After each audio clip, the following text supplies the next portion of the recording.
Ben, it seems like the consensus on y'all's NCAA tournament fate kind of changes with each game, but how do you keep the team kind of motivated, and what's your message to them about all of that? Uh, it's just one game at a time. Nothing's changed from months ago. We approach every game. We go in every game. Expecting to win and understand how important it is for us to win at this time of year to continue our march towards hopefully securing a spot in the tournament. You guys obviously had a big win over Missouri earlier in the year. How, have they changed at all? They're the same. Does it help having that confidence, knowing that you can take the court against Missouri and get a win? Just what's that like playing a team a second time? I know you guys do it all the That time. was very naive to think that we can just take the court win because we won the first time. I mean, that's absolutely a fantasy. They're so much improved, and we're improved too from that game the first time we played. But when you look at them on film now, I mean, Pinson, for example, is averaging 21 points a game over the last 6 games. He had 32 against Ole Miss. I mean, he's been dominant. Again, they crushed Auburn. They've crushed Arkansas. They beat Ole Miss. They really they had their first road victory against Vanderbilt, which increases their confidence. And they're a very young team. They're a team that you look at them and how they've grown because of their youth. I mean, they're starting and playing a lot of freshmen and sophomores, young guys. Drew Smith's been a great leader for them. I mean, he's just the heart and soul of their team, playing 38 minutes a game. And those two guards, Pinson and Drew Smith, are averaging 40 a game between the two of them over the last, 5 or 6 games. They've been unbelievably dominant against anybody. They were great at Arkansas, and that's with Isaiah Joe back in the lineup. And it's a one-possession game with 2 minutes to go, and had some tough breaks go against them in that game because they could easily have won that game.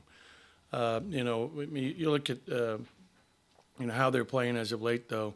They had LSU right there. I mean, they had LSU down at half. I mean, it was a heck of a game at LSU on the road. I mean, and they're a very tough team, and he's really a good coach. I mean, he's had success at Tennessee, at Cal, and he's building a really, really good program that is going to be, consistent and there for a long time now as you look at the young kids that they have in their program. And Tillman just came back for his first time in a long time the other night at Vanderbilt. Mark Smith, who missed 7 games, the outstanding shooter and one of their best scorers, is now back after missing 7 games. So their depth, I mean, Pickett's been playing really, really good. It's incredibly tough.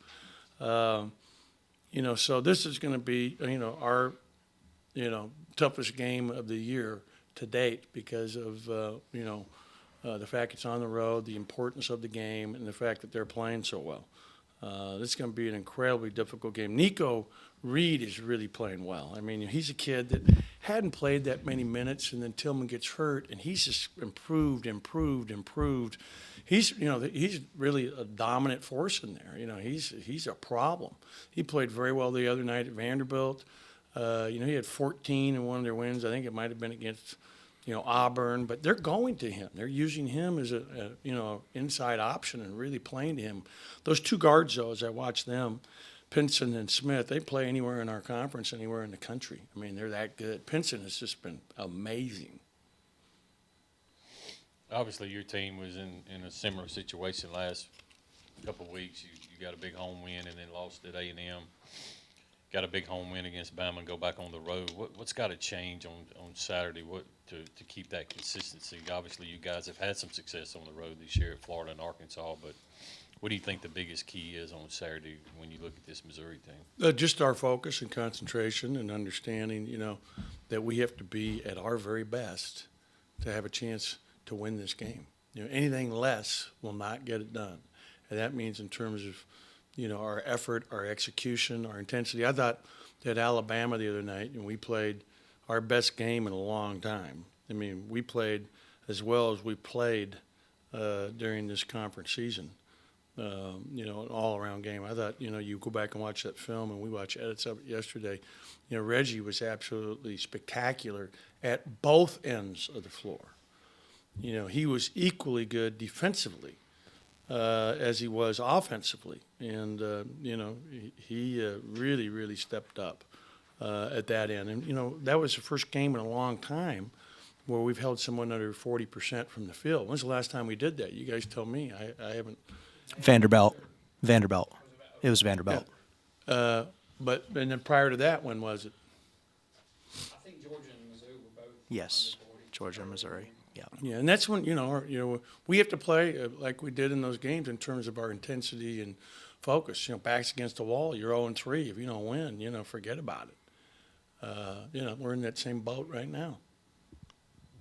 The next three opponents are teams that you have played before. Does that make things any easier when you're trying to relay a scouting report to the team because they've already seen those guys, especially when you consider two of them are on the road the next couple of games?